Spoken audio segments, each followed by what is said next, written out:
অন্ত কায় না গেলে 11:30 বাজবো। হ্যাঁ অন্ত কায় না দেন তাহলে 11টার উপরে বাজবো 11:30। দেখুন যে কাউন্ট না কোনো কায় বলতো কায় দিতাম কথা এক টিপ দুই টিপ ফালাইছেন না দুইটা তিনটে পড়তে তাহলে কোনটা ধরো এই আসো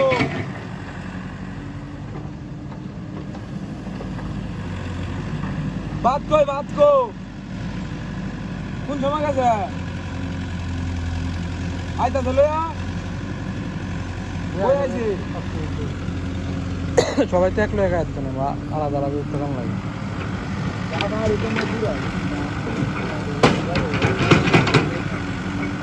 আরেকবার আইলে এমনি ভাত পাইতেন না বুঝছো ভাত আইলেও পাইতেন না শেষ করে এলবো